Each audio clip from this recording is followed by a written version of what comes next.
Tetap investasi di saat resesi, setuju atau tidak setuju?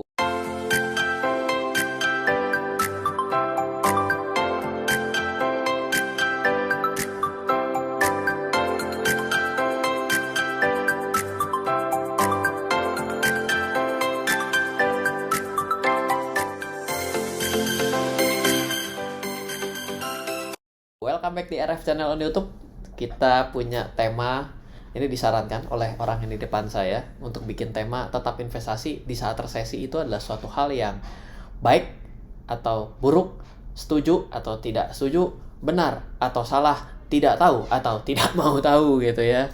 Ya, ini adalah suatu tema yang sangat menarik ya. Kenapa? Karena secara logika kita, ketika kita berbicara mengenai hal ini, logika kita yang bermain begini. Kondisi perekonomian sedang tidak bagus. Ibu Sri Mulyani pun sudah menggadang-gadang 2023 akan terjadi resesi. Pernyataan itu juga sudah dikonfirmasi oleh Bapak Presiden. Sehingga kita akan berpikir begini, kalau kondisi nggak bagus, bisnis nggak bagus, berarti saham akan turun.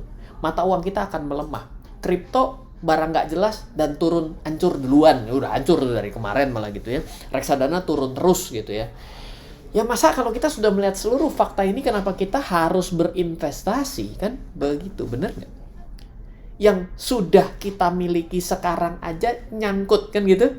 Makanya banyak yang namanya komunitas nyangkuters. Coba bayangin, dia bikin komunitas jangan nyangkuters ya. Komunitas keluar dari nyangkut mungkin lebih keren, tapi ya memang udah kepingin nyangkut hidupnya gitu ya. Ya, terus ada juga itu, ada satu namanya pasukan semut. Saya bilang, jangan bikin pasukan semut tapi yang bakal jadi besar, biar doanya jadi makin mantap gitu ya. Kalau jadi semut terus kapan bisa jadi besar gitu ya. Nah, ini adalah logika yang bermain di sekitar kita. Salah? Iya, tentu tidak ya. Tapi saya akan coba untuk memberikan persepsi saya. Saya tidak berani menggurui lah. Jadi saya sudah berhenti untuk bisa, kalau dibilang ngajar mungkin tidak ya, tapi apa yang saya lakukan lebih kepada berbagi, saya sharing. Saya tidak lagi mau memaksa orang berinvestasi. Nah, dulu saya kalau ketemu orang itu dia tidak beli saham tuh saya kayak pengen stempel di jidatnya, blow on banget sih gitu ya. Tapi saya salah hal itu gitu ya. Dan ternyata membeli saham yang sama di waktu yang berbeda memiliki nasib yang berbeda. Membeli saham di waktu yang sama tapi lupa untuk menjual lagi, yang satu senang, satu senep. Ya, ada lagi yang beli di waktu yang sama, jualnya waktunya beda, itu ternyata satu bilang, aduh untung ya saya tahan.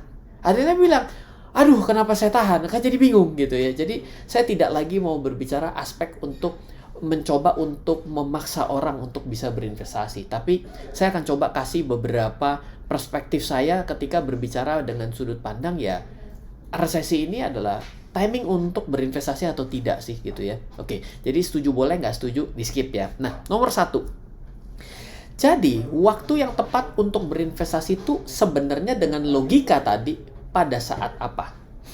Pas aman, pas nyaman, pas negara sedang oke-okenya. Negara sedang oke-okenya tuh yang kayak apa? Pertanyaannya. Coba kita cek kembali, kita punya satu timeline yang ada dari tahun 2008 2020, 98 ke sono lagi. Maka kita lihat kalau 2008 ini adalah jatuhnya, mungkin pada bagian-bagian ini adalah bagian yang disebut resesi. Pada bagian ini adalah bagian yang disebut resesi. Apakah pada bagian ini yang Anda tidak ingin lakukan investasi? Mungkin iya dong pemikiran yang tadi. Jangan berpikir bahwa gambar chart ini sudah tergambar. Dan jangan pernah berpikir bahwa chart ini belum ada jatuhnya nih. Ya, bisa jadi juga akan jatuh seperti ini juga karena resesinya katanya akan dimulai kan, seperti itu ya. Jadi, kalau kita melihat seperti ini, apakah kita berinvestasi di titik-titik ini? Ini kan kata kondisi yang lagi bagus-bagusnya. Saya ingat betul ya, di tahun 2018 saya duduk di sebuah tempat yang isinya adalah lumayan orang-orang yang berpengaruh di pasar modal Indonesia. Yang kita berdua berdiskusi ya, Ryan, bagaimana menurut kamu dengan pencapaian bursa? Wah, keren Pak. Saya bilang, keren dong. Iya pasti keren, masa nggak keren gitu ya. Gimana ya, kita dalam kondisi yang kuat. Betul Pak, saya bilang dalam kondisi yang kuat. Gimana kalau menurut kamu untuk kondisi ke depan? Saya takut Pak, saya jawab. Loh kok takut? Iya, kadang-kadang sesuatu yang terasa mulus sekali kok ada sesuatu yang salah, saya bilang. Tapi saya tidak tahu akan datang dari mana masalah ini. Saya bilang itu. tumben kamu ini punya pikirannya agak-agak apa deh, dia bilang agak-agak takut gitu. Enggak sih, saya bukan takut, dan saya juga tidak menyatakan saya tidak berinvestasi pada saat ini, tapi saya tetap berhati-hati dalam mengambil sikap. Artinya saya selektif dalam keadaan apapun, saya selektif lah gitu ya. Meskipun pada akhirnya pasar turun gitu ya. Ya saya akhirnya nggak ketemu dia lagi gitu. Tapi ya dalam keadaan yang ini Anda lebih milih, atau jangan-jangan Anda lebih milih di sini. Kalau ada semua orang boleh mundurkan waktu, pasti akan mau ke sini. Tapi kalau saya ambil chart lagi yang tahun 98, Anda akan kembali ke tahun 98 karena nilainya lebih rendah jauh daripada kondisi hari ini. Oke, ini adalah pandangan saya yang pertama. Pandangan yang kedua adalah salah fokus. Membeli di waktu yang tepat. Pas seketika mau naik, pasti Anda mikir, andaikan saya bisa beli di sini ya. Jangan andaikan punya sayap, itu lagu yang anak saya lagi belajar nyanyi gitu ya. Andaikan ada di sini, pasti Anda pilih adalah seketika mau naik yang di sini dan di sini. Betul? Oke. Pun kalau uangnya tidak siap, tidak ada gunanya. Betul? Coba bayangkan, Anda di sini tidak punya uang, tapi Anda tahu itu adalah waktu yang tepat untuk beli. Akan berimpact nggak untuk hidup Anda ke depan? Tidak. Betul? Membeli di waktu yang tepat, menurut saya adalah part dari keberuntungan. Pak, masa nggak ada skill sih, Pak? Ada skill. Oke, ada skill. Ada skill, ada keberanian, dan ada keberuntungan. Kenapa? Skillnya tahu, nggak berani, percuma. Skillnya tahu, berani, hokinya nggak ada, bablas juga. Jadi, membeli di waktu yang tepat itu sebenarnya adalah part of luck. Harus ada 3 yang mendukung, yaitu adalah kemampuan, keberanian, dan keberuntungan. Membeli ketika turun adalah kekhawatiran kalau harga akan turun terus. Betul? Coba tanya deh, orang-orang yang pada hari ini kan kripto ini lagi keblek terus gitu ya. Tanya tuh, ya, masih terganggu, masih aman mentalnya atau sudah mulai labil gitu ya. Aduh, kayaknya bentar lagi menuju ke $500 nih per 1 BTC. Ada tuh, ada ketakutan seperti itu. Itu membeli ketika turun, pasti ada kekhawatiran akan turun terus. Ya, padahal, nah ini dia, ketika kita mengubah fokusnya, bukan pada harga yang kita tuju, tapi dari jumlah yang kita beli selalu bertambah. Iya dong, saya beli kan bertambah dong, bener gak sih? Atau Anda bilang, ngomong apa sih Ryan? Fokus apa sih yang dimaksud salah? Perhatikan poin yang di bawah.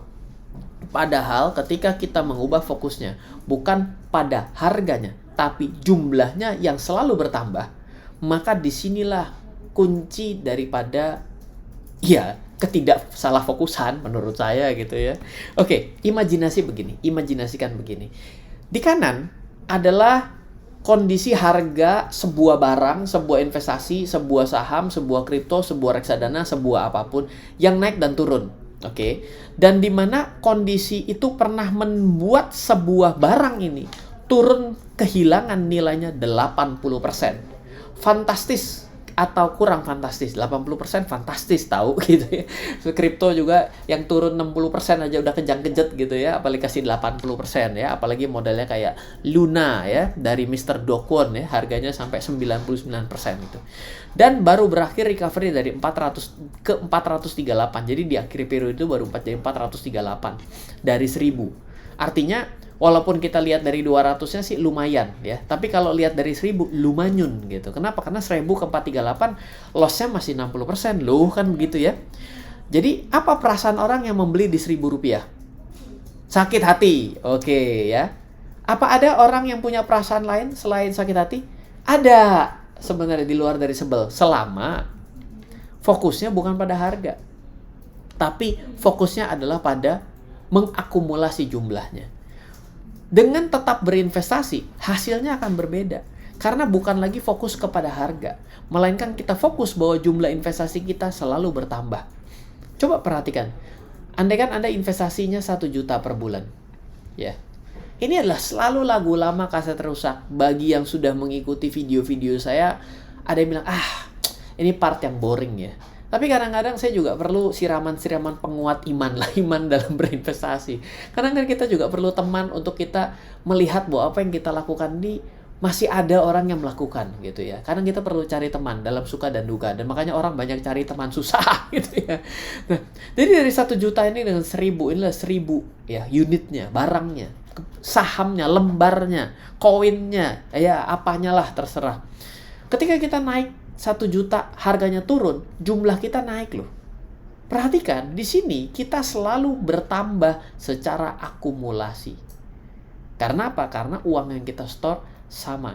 Ini adalah metode disebut sebagai dollar cost average. Nah, menariknya dengan nominal investasi yang sama setiap periode, 1 sampai 12 adalah periode 1, periode 2, periode 3. Entah Anda imajinasikan bulan 1, bulan 2, bulan ketiga, kuartal 1, kuartal 2, kuartal 3, semester 1, 2, 3, abad 1, 2, 3. Buset, kalau investasi berabad mah emang Anda itu temannya vampir atau gimana gitu ya. Ternyata kita telah berhasil impas di periode ke-12 tanpa perlu menunggu ke 1000 loh. Jadi artinya adalah angka 438 yang dari sini ke sini sudah naik. Meskipun dari sini ke sini masih turun. Ternyata dengan nilai ini kalau Anda perhitungan kembali 27.406 dikali kepada nilai investasi awal, bukan investasi awal, nilai berlaku pada saat ini, uang Anda sudah pulang. Tanpa perlu effort pergi ke angka 1000. Dan kalau ternyata berhasil menuju ke 1000, Anda return sudah 228%. Jadi dengan konsep sederhana ini kita bisa melihat apa? Mari kita ubah fokus. Kalau kita selalu bicara investasi pada saat resesi, ya atau tidak? Kan kita tidak pernah tahu masa depan. Betul, siapa yang pernah tahu masa depan? Coba kalau tidak percaya, tunjuk analis terbaik di dunia dan di Indonesia. Duduk di sebelah Anda siapkan pistol di kepalanya, dan begitu bilang, pokoknya kamu harus bisa menentukan arah pasar dengan jelas 1 jam ke depan. Kalau gagal, tak tembak kamu. Coba siapa yang berani duduk? Nggak ada yang berani. Dan kalau dia bilang, oh yang namanya saham dikendalikan oleh bandar. Coba suruh duduk juga yang ngomong seperti itu. Bandarnya juga boleh suruh duduk. Biasanya bandar kalau udah dibegitun ada lawannya tuh, lawan bandar. Akhirnya rusak juga skenario bandarnya. Bandar ribut itu biasa juga gitu ya. Jadi ya, ini sesuatu yang tidak ada yang bisa memastikan masa depan. Tapi kita bisa mengubah fokus kita. Bagaimana kita menyikapi yang namanya investasi. Dibandingkan kita harus mengejar keberuntungan belaka. Memastikan barang akan naik sesaat baru kita investasi. Siapa yang bisa pastikan? Dimana kita perlu menggabungkan 3 hal kok. Yang tadi apa? 1, kemampuan. Yang kedua, keberanian. Karena kadang-kadang punya kemampuan, nggak punya keberanian, nggak ada gunanya. Poin yang terakhir adalah keberuntungan. 3 inilah yang baru menjadikan satu resep yang paling paten. Daripada Anda harus mengambil keberuntungan dan keberanian, lebih baik berani terus atau takut terus. Ya kan dengan yang namanya berinvestasi nilai 1 juta seperti ini tapi 12 kali kan namanya Anda penakut kan? Kalau berani Anda makin besar dong. 1, 2, 4, 8, 16, 32, 64 ya kan? Kayak orang melakukan transaksi berlipat seperti di meja judi. Boleh, tapi ya nggak perlu. Anda bisa lakukan ini dan Anda selamat juga. Loh Pak, tapi kan belum tentu. Yes, belum tentu ke 438. Tapi dengan Anda mengubah fokus, Anda bisa mendapatkan ini. PR-nya sebenarnya cuma 1. Bagaimana Anda berada pada sebuah instrumen yang memang harganya itu ya akan cenderung naik dan turun, mengikuti fear and greed pasar. Jadi ada kata kunci selanjutnya, fear and greed pasar tuh bagus sebenarnya gitu ya.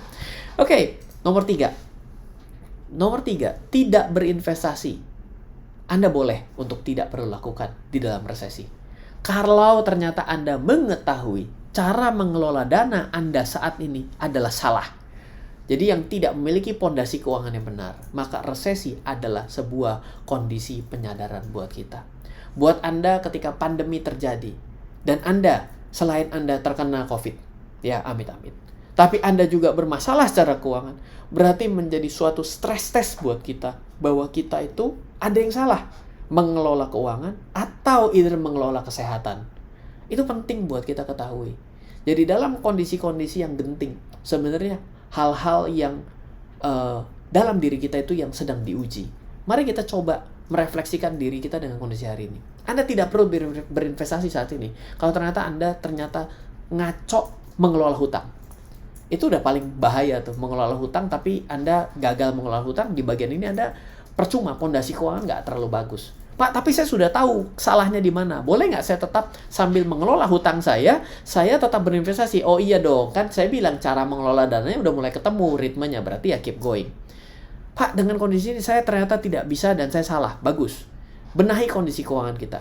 dan see you di resesi selanjutnya. Oh kan, resesi belum dimulai udah bilang see you di resesi selanjutnya. Ya sudah, nggak apa-apa. Pasti akan terjadi seperti itu. Ya, kita memang harus mengakui di mana kesalahan kita. Karena kadang-kadang kita tidak mampu mengetahui kelemahan kita dan mengetahui oke, mengetahui oke, tapi mengakui dan nggak mau berubah nggak ada gunanya juga. Mari kita jadikan ini sebagai suatu step by step ketika resesi terjadi, masalah investasi dan tidak. Dalam 3 poin ini semoga bisa mencerahkan buat kita bersama. Semoga selalu bermanfaat. Dari saya Ryan Filbert, salam investasi untuk Indonesia. Halo, terima kasih sudah menyaksikan video di RF Channel on YouTube. RF Channel adalah channel edukasi untuk kita secara bersama-sama belajar dan mendapatkan aktualisasi mengenai investasi, keuangan, dan bisnis bersama saya, Ryan Filbert, dan tim. Add nomor WhatsApp saya di 0895 07 08 0789 0895 07 08 0789. Download aplikasi MyRF di Android atau iOS untuk mendapatkan artikel dan tema-tema khusus mengenai edukasi investasi, keuangan, dan bisnis pada aplikasi MyRF sekarang juga. Setiap bulan, saya bersama dengan tim memiliki kelas, mulai dari belajar trading dengan analisa teknikal, yang strateginya bisa Anda terapkan pada seluruh market, mulai dari saham, forex, hingga cryptocurrency, atau kelas investasi saham bernama Fundamental Camp. Untuk mengetahui kelas lainnya dan bertanya mengenai kelas, hubungi tim sekarang juga di 0852 882 6187. Sekali lagi, 0852 882 6187. Semoga terus bermanfaat. Dari saya Ryan Filbert, salam investasi untuk Indonesia.